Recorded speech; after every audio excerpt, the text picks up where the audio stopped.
बिहार का संपन्न और हरा भरा जिला साहिबगंज अपनी भौगोलिकता के कारण और भी रणनीतिक है। इसके दक्षिण में विश्व की प्राचीनतम पर्वत श्रृंखलाओं में से एक राजमहल की विस्तृत श्रेणियां हैं, तो दूसरे छोर पर गंगा इस शहर को पवित्र करती हुई आगे बढ़ती है। राजमहल की इन्हीं पहाड़ियों की तलहटी में कब्रिस्तान है, तो गंगा के पवित्र पुल पर शमशान भूमि। हमारे बनाए हुए धर्म तो हमारी सांसों के साथ रह जाते हैं, पर मानव शरीर की अंतिम आश्रय स्थली एकाकार हो जाती है, चाहे कब्रिस्तान हो या शमशान। इन्हीं दोनों को एक साथ पाकर हैंद्र का ज्ञान विपासु मन झंकृत हो उठा। रात शमशान में कटती तो कभी कब्रिस्तान में। साहिबगंज कॉलेज में इनका दाखिला हो चुका था। अब ये आर्ट्स के विद्यार्थी थे। विज्ञान से इनका मन उब चुका था। इन्होंने इतिहास और दर्शन का साथ लिया, जो आगे चलकर इनकी रुचि का विषय बन गया। वैसे देखा जाए तो इतिहास खुद इनकी प्रतीक्षा में था। गोया इतिहास बनाना भी तो था, विश्व को एक नया दर्शन भी तो देना था। यहीं रामेश्वर मंडल से इनकी मित्रता हुई, जो कॉलेज में दर्शन शास्त्र के व्याख्याता थे।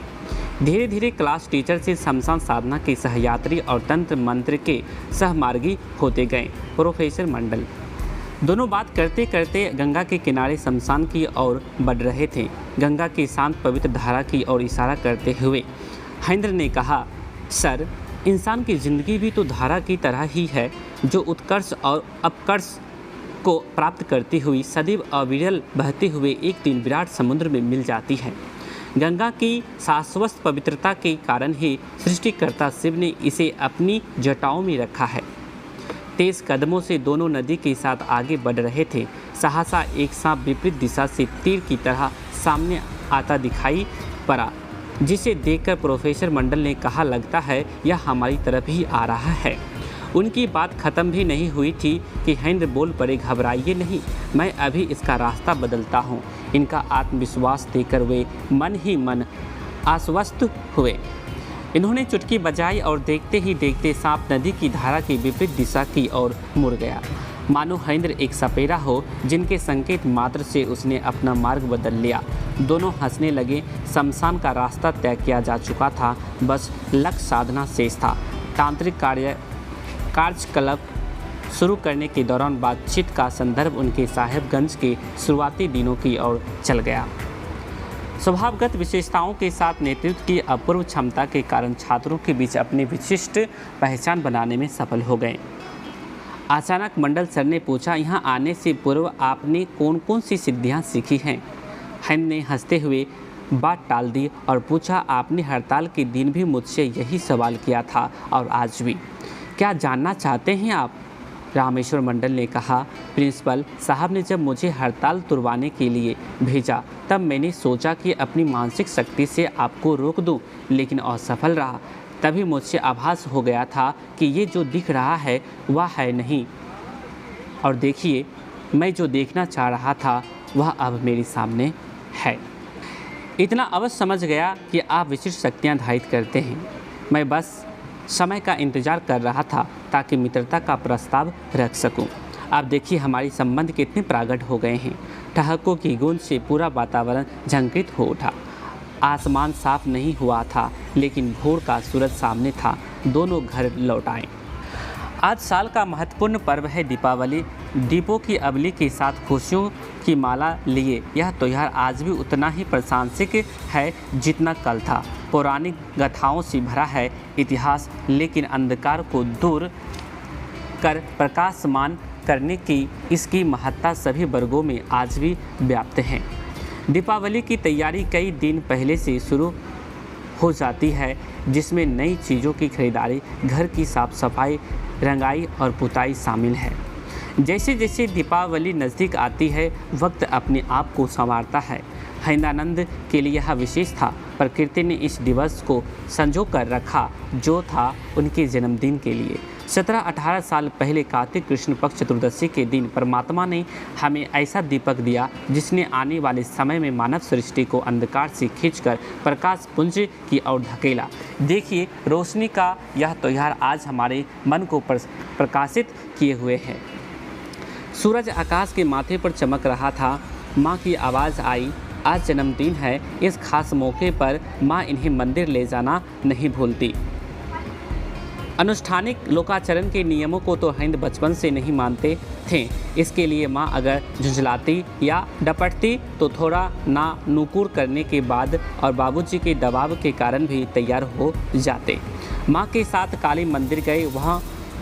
वहाँ अष्टभुजी काली की प्रतिमा के सम्मुख हिंद के हाथ अपने संस्कारगत प्रभाव के कारण स्वतः ही जुड़ गए, परंतु मन नहीं। बगल में ममतत्व की देवी स्वयं के लिए उस अष्टभुजी देवी से कुछ मांग नहीं पाई, लेकिन बेटे के लिए दुआ निकल रही थी, हे देवी, मेरा बेटा पढ़ाई में मन लगा सके, अपने परिवार में रहे और जीवन को खुलकर जी सके।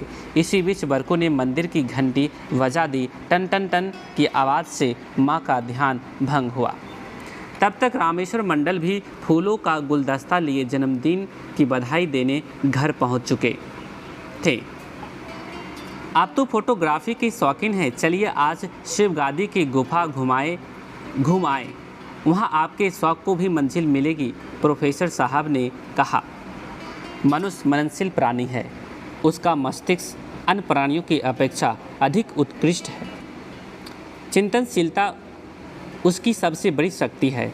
मानव से इतर प्राणियों ने स्वयं को प्रकृति के अनुरूप ढाला है। मनुष्य प्रकृति का दास नहीं अपितु उसका विजेता होना चाहता है। इसने नित्य नई नई खोजों और आविष्कारों की बदौलत अपनी कल्पना और कर्म दोनों में सामंजस्य स्थापित कर अपनी इस विजय यात्रा को संभव बनाया है। हैंद्रानंद भी अपनी अपूर्व जिज्ञासा और इच्छा शक्ति की बदौलत प्रकृति के अनसुलझे रहस्य तक पहुंचना चाहते थे। उनकी इसी निर्भीकता और विचार शक्ति ने इस परिरक्षण के लिए प्रेरित किया। गाड़ी बरहेट पहुंच चुकी थी। दोनों पैदल ही शिव गादी की गुफा की ओर चल दिए। वहाँ की खास बात यह है कि यहाँ सावन के महीने में लोग कांवड़ लेकर जलाभिषेक के लिए आते हैं। पास के झरने से गिरते हुए पानी की स्पष्ट आवाज़ सुनाई दे रही थी। प्रकृति को अपने सुंदरतम रूप में पाकर वे अपने आप को रोक नहीं पाए। कैमरे की लेंस और चमकते फ्लैश ने मनोरम दृश्यों के साथ इन्हें भी कैद कर लिया था। फोटोग्राफी के बाद झरने को पार कर मंदिर गए। वैसे मंदिर के भीतर जाने की इनकी इच्छा उतनी बलवती नहीं थी। शिवलिंग का दर्शन कर बाहर आए तो देखा मंदिर की सीढ़ियों पर बैठा एक साधु रुद्राष्टक का पाठ कर रहा है। यह जीवन की गूंज है, मानवीय सत्य और सौंदर्य की गूंज। यही तो शिव की गूंज है, यही तो शिव की गूंज है। इसी सतत और सौंदर्य की प्रतीति तो चाहते थे इंद्र। मानवीय अस्तित्व और चेतना के वास्तविक स्वरूप और सतत की व्याप्ति। लेकिन शिव हैं कहाँ? दर्शन शास्त्र के पन्नों में, हमारे इतिहास की स्मृति विस्मृति की क्षितिज रेखा पर, या स्वयं अंतर्मन में। अब तक तो अनभिज्ञ थे उससे, किंतु पूजा पाठ आराधना उपासना तीर्थाटन के परिणामों से अनभिज्ञ नहीं रहे थे। उस साधु के पास गए और रुद्राष्टक पर बहस छेड़ दी। काफ़ी देर के तर्क वितर्क के बाद बात ज़्यादा बढ़ती देख रामेश्वर मंडल ने मंदिर की ओर इशारा करते हुए कहा, मैं जब साहेबगंज आया था तो अक्सर इसी मंदिर में पूजा अर्चना करने आता था। उनका परिवार सेव था।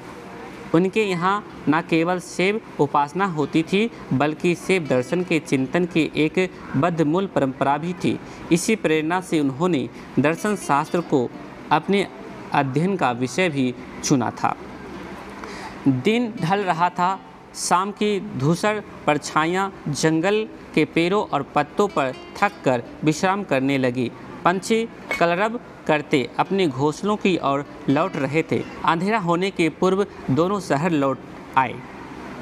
साधना के बाद दोनों एक कब्र के पास की पहाड़ी जमीन पर बैठे बातें कर रहे थे। कुछ दूर एक सांड घास चर रहा था। वह विशालकाय ही नहीं खूंखार भी था, जिससे शहर के कई लोग घायल भी हो चुके थे। मंडल सर ने चुटकी बजाई और सांड मस्त कदमों से फुफकार मारता हुआ उनके सामने आकर खड़ा हो गया। वह सांड की पीठ पर हाथ फेरने लगे। हरिनानंद को थोड़ा भय हुआ। उन्होंने 2 बार चुटकी बजाई और वह चलता बना। इस पर सर ने कहा, मैंने 4 आने खर्च कर उसे बुलाया और आपने 8 आने खर्च कर सांड को भगा दिया। बात ठीक नहीं है। बदलते समय और हालात ने इनकी सोच में परिवर्तन ला दिया था। लोगों को इनकी बातों में तथ्य दिखाई देता तो कुछ प्रतिकूल टिप्पणियों से भी बाज नहीं आते। वैसे प्रोफेसर मंडल अब हरिनानंद को और अधिक प्यार और सम्मान देने लगे। जब कभी इनसे भेंट नहीं हो पाती तो वे 1, 2, 3 के अंतराल पर स्वयं मुलाकात करने चले आते। कभी अपने साथ घर ले जाते और बैठकर घंटों बातें करते। विभिन्न विषयों पर हास परिहास करते रहते। शाम से रात कैसे हो जाती पता ही नहीं चलता। इस तरह दिन के उजाले में कॉलेज की पढ़ाई और रात में शमशान साधना दोनों चलती रही। स्नातक प्रथम में 5 विषयों में बहुत अच्छे अंकों से उत्तीर्णता प्राप्त की। प्रस्तुत कहानी पुस्तक अनमिल आखर से लिया गया है। इनके लेखिका अनुनीता दीदी हैं। इस कहानी को पूरा जानने के लिए इस पुस्तक को ऑनलाइन अमेजन से ऑर्डर करके मंगवा सकते हैं। डिस्क्रिप्शन में लिंक है, चेकआउट कर लीजिएगा। इस पुस्तक में जगत गुरु भगवान शिव के इस कालखंड के प्रथम शिवशिष्य साहब सिंह हरिनानंद जी के विशिष्ट व्यक्तित्व एवं उनके जीवन गाथाओं को यथासंभव समेटने का प्रयास किया गया है। सभी को प्रणाम भाई बहन। इसको आप शेयर कर दीजिएगा। चैनल पर नए हैं तो सब्सक्राइब कर दीजिएगा चैनल को। उसके बाद बेल आइकन को प्रेस करेंगे। इससे अगले वीडियो का नोटिफिकेशन सबसे पहले आपको प्राप्त होगा।